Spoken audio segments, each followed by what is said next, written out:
Ne deviens surtout pas entrepreneur, c'est le pire métier du monde. Alors, tu vas certainement te demander pourquoi je suis en train de te dire ça alors que je suis moi-même entrepreneur. Quelque part, je suis en train de te déconseiller de faire mon métier. Je suis en train de te dire, non, être entrepreneur, c'est de la merde. Ne faut surtout pas être entrepreneur. Certes. Et ben oui, ça va être le sujet de cette vidéo. Puisque peut-être tu regardes cette vidéo parce que tu as envie d'être entrepreneur et que tu te demandes comment générer du revenu, comment gagner ta vie. Bah dans cette vidéo, je vais te donner 9 raisons de ne surtout pas faire ce métier parce qu'il y a une face sombre dans le métier d'entrepreneur. Il y a beaucoup de choses qu'on ne dit pas. Et oui. Il y a des mauvaises surprises que j'ai eues, je m'y attendais pas, franchement. Parce qu'avant, j'étais salarié. Comme beaucoup de monde, c'est peut-être ton cas aussi, peut-être qu'aujourd'hui, tu es encore salarié d'ailleurs.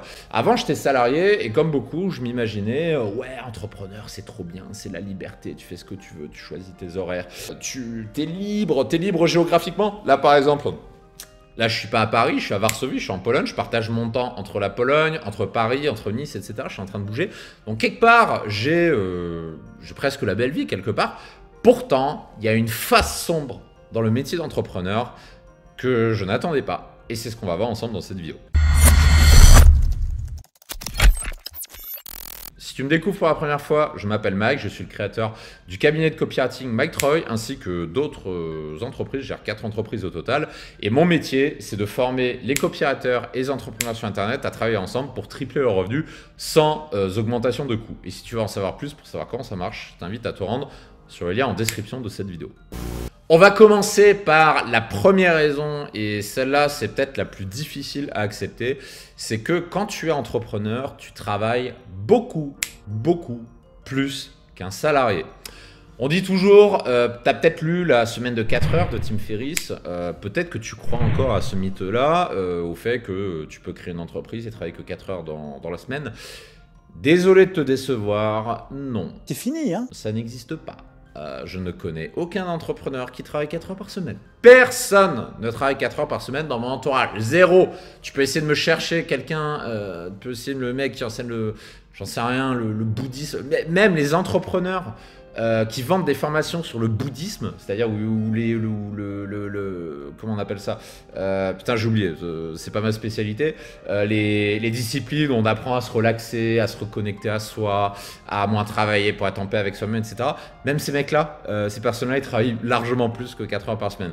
Donc désolé de le dire, mais c'est un mythe. Donc déjà, si tu trouvais que travailler 35 heures par semaine quand c'est salarié, c'est beaucoup, ben, je suis désolé, mais en tant qu'entrepreneur, tu vas travailler beaucoup plus que ça. Tu vas travailler 50, 60, 70, voire même 80 heures par semaine si tu es vraiment déter et motivé. 80 to 100 hour weeks every week. Gosh, And it's a then lot of work. all those things improve the odds of success. Okay. Et il faut être prêt à l'accepter. Typiquement, si tu n'as pas cette bande passante-là, il vaut mieux que tu ne deviennes pas entrepreneur. La deuxième face sombre du métier d'entrepreneur, la deuxième raison pour laquelle il ne faut surtout pas faire ce métier, c'est l'incertitude permanente et absolue sur tout, sur à peu près tout. C'est-à-dire si tu cherches la sécurité, je te déconseille d'être entrepreneur. Pour ça, il vaut mieux être salarié. Parce qu'être salarié, ça a quand même de sacrés avantages. C'est-à-dire que tous les mois, tu as le même salaire qui tombe, quels que soient les perfs que tu as fait, quelle que soit ta productivité, quel que soit, je sais pas, imaginons que samedi soir, tu es sorti, t'as bu comme pas possible et tu as mis 4 jours à t'en remettre, bah à la fin, tu as quand même le même salaire tous les mois. Alors que si tu es entrepreneur et que tu es off pendant 4 jours parce que tu as trop bu, bah c'est mort. Ton activité empathie et tu ne peux t'en prendre qu'à toi-même. Donc ça, c'est quelque chose qu'il faut accepter quand tu deviens chef d'entreprise. C'est que tu ne sais jamais à quelle sauce tu vas être mangé le lendemain. Tout ce que tu fais va être sous forme de montagne russe. Il y a des moments où ça va bien marcher, tu vas te sentir bien, tu vas avoir envie de faire la fête, et 3 jours après, tout va s'écrouler, tu vas faire 0 vente, tu sais pas pourquoi. Et en plus, c'est le fait de ne pas savoir pourquoi qui va te travailler le cerveau, qui va faire que tu vas dire « Putain, mais qu'est-ce qui se passe? Pourquoi? Je comprends pas, et tout. » Et tu dois vivre avec ça.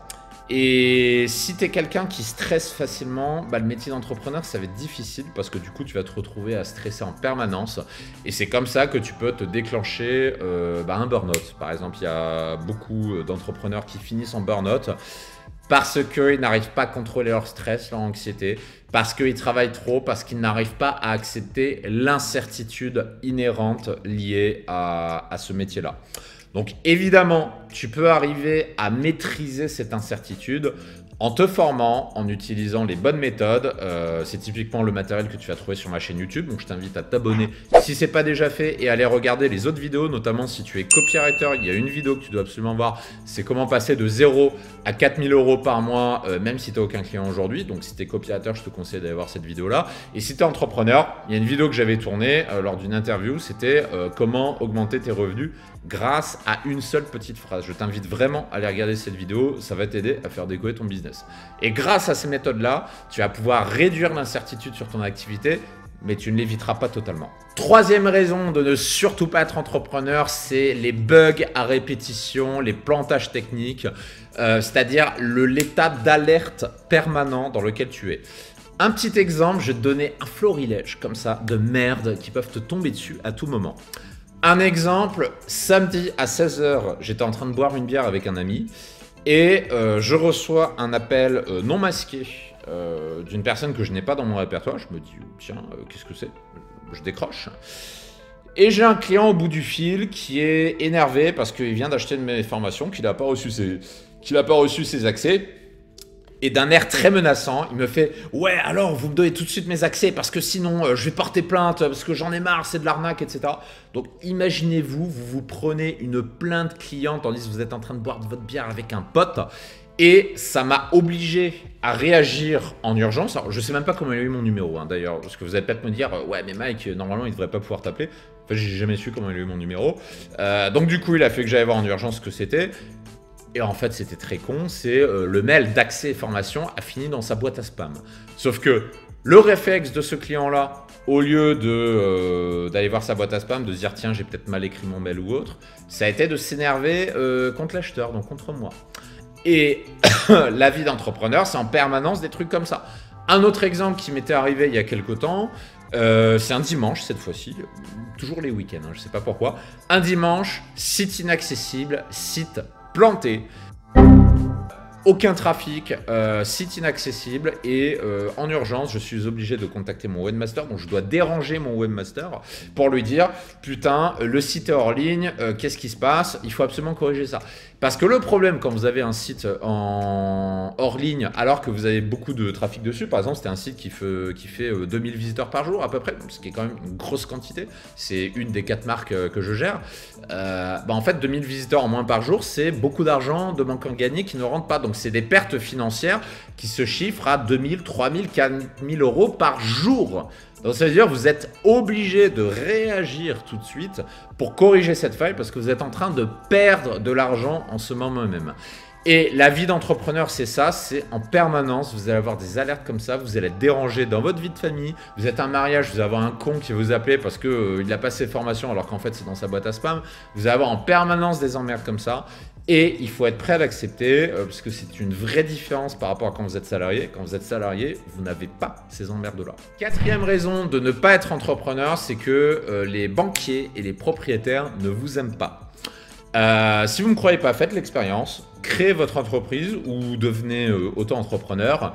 Et essayez d'aller voir votre banquier pour demander après, ou bien essayez de constituer un dossier locatif pour louer un appartement. Je peux vous garantir que vous allez vous faire dégager. Parce que si vous n'avez pas 2 à 3 ans d'ancienneté d'activité qui montrent que votre activité est solide, vous allez vous faire envoyer chier, littéralement. Sauf si vous êtes comme moi en Pologne, par exemple, où en Pologne, les mecs sont quand même moins chiants qu'en France.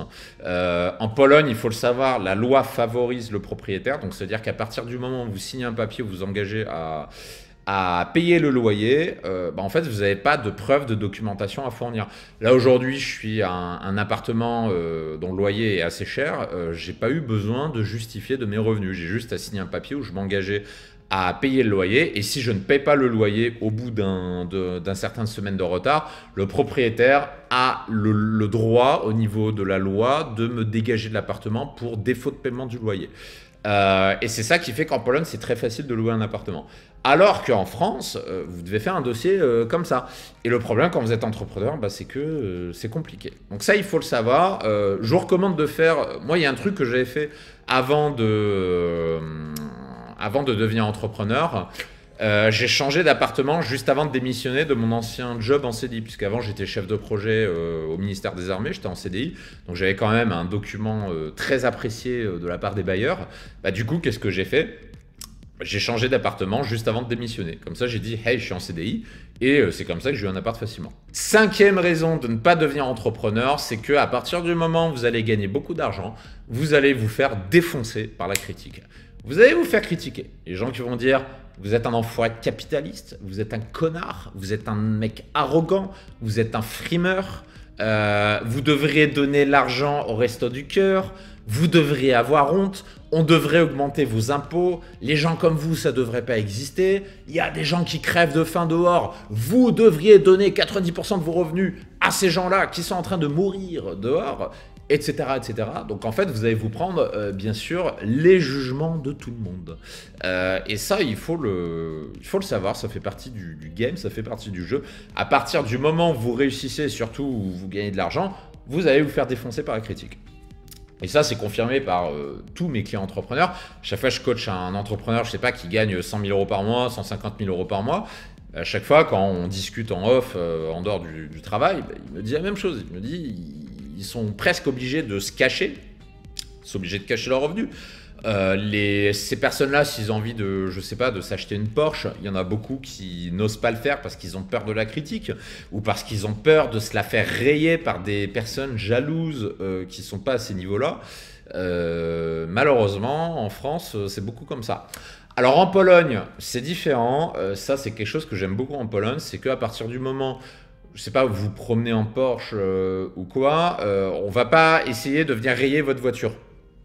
Dans le meilleur des cas, les gens s'en foutent, juste en mode, bon, bah, c'est cool, t'as une belle Porsche, je m'en fiche. Et dans le meilleur des cas, bah, ils vont venir vous voir, ils vont vous demander des conseils, ils vont dire, tiens, ce que tu fais, ça a l'air de marcher, qu'est-ce que tu fais? Ils vont prendre des informations. Un peu comme aux États-Unis. Quand vous êtes aux États-Unis, vous réussissez, les gens, ils vont pas rayer votre voiture, ils vont vous poser des questions, ils vont s'intéresser à vous, ils vont dire, je veux faire la même chose, comment je peux faire moi? Et ça, c'est une mentalité que j'apprécie beaucoup, qu'on a en Pologne, alors qu'en France, malheureusement, c'est pas ça. 6e raison de ne pas devenir entrepreneur, c'est que vous allez devoir mettre les mains dans le cambouis dans absolument tout parce que vous devez savoir tout faire. C'est un petit peu comme le capitaine d'un navire. Vous êtes entrepreneur, vous devez faire votre cœur de métier, bien sûr. Par exemple, ma première entreprise, c'est une entreprise dans la séduction. C'est une marque qui s'appelle Dragueur de Paris, donc DDP. Vous pouvez taper sur Internet Dragueur de Paris, vous allez tomber dessus. Vous allez tomber sur mon autre chaîne YouTube à plus de 100 000 abonnés, par exemple. J'ai commencé par ça. Et évidemment, moi, ce qui m'intéressait dans cette entreprise-là, dans cette marque, c'était d'enseigner la séduction. Moi, j'étais passionné des relations humaines, passionné de psychologie. Évidemment, pour des raisons que vous découvrirez sur Dragueur de Paris, parce que j'ai un passif personnel par rapport à ça, c'est quelque chose qui me tient à cœur d'aider d'autres hommes à rencontrer la femme de leur vie. C'est quelque chose qui m'intéresse, qui m'anime au quotidien. Mais ce n'est pas la seule chose que vous allez devoir faire. Donc typiquement, qu'est-ce que j'ai dû apprendre à faire quand j'ai créé Dragueur de Paris? J'ai dû apprendre à concevoir un site internet. J'ai dû apprendre à faire du codage HTML. J'ai dû apprendre à utiliser des outils que je ne connaissais pas jusqu'à présent.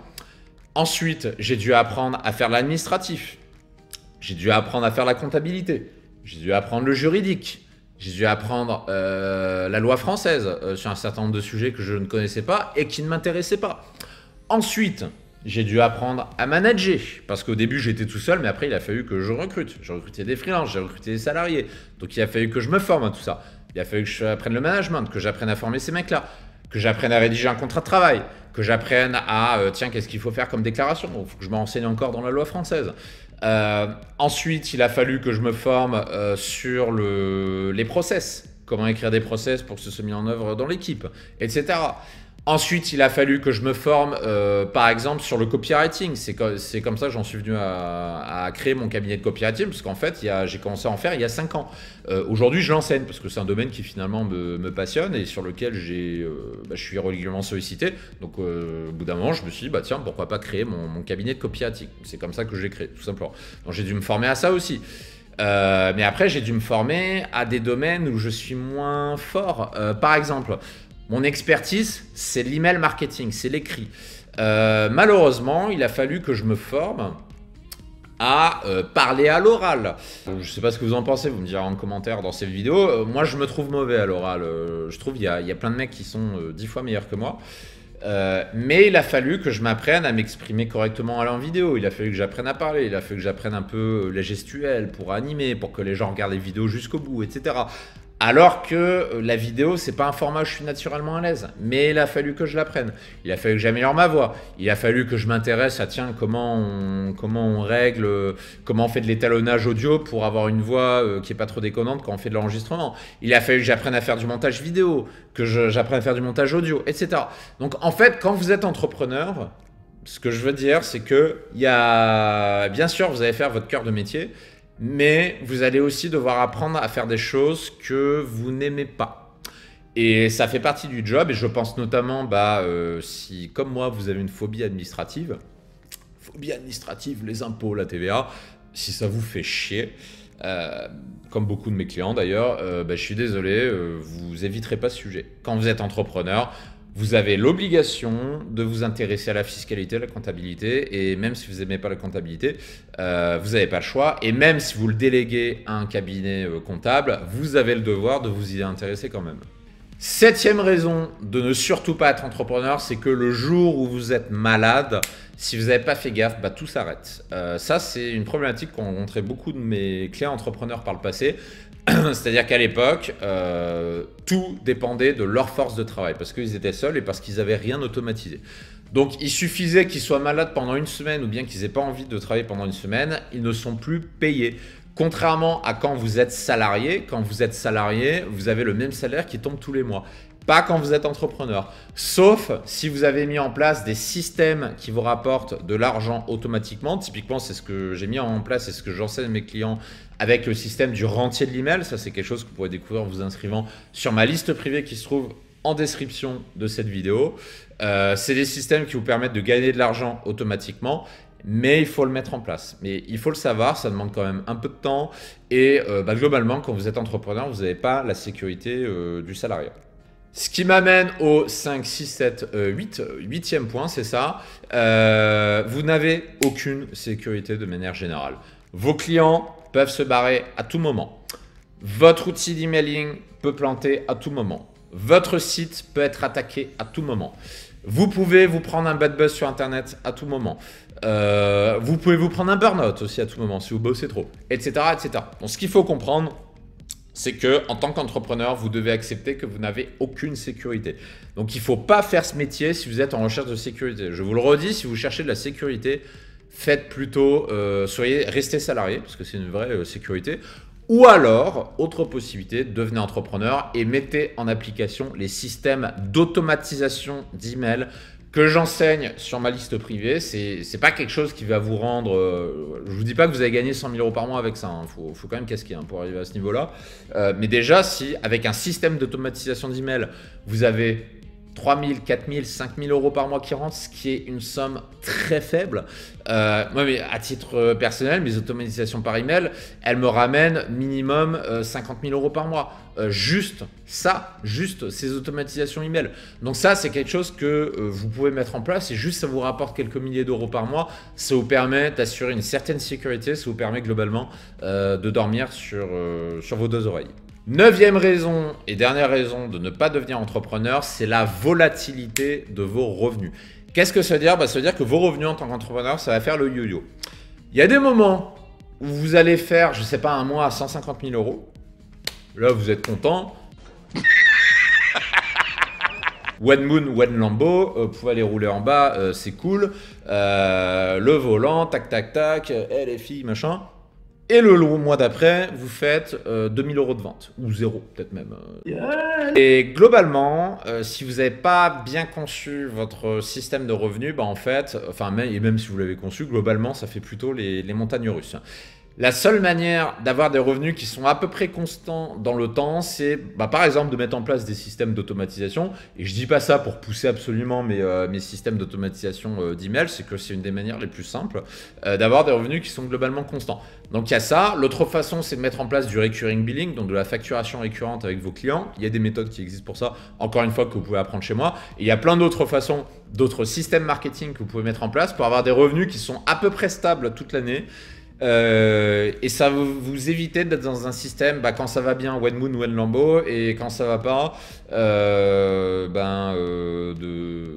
devoir manger des pâtes tous les jours parce que vous n'avez plus d'argent qui rentre.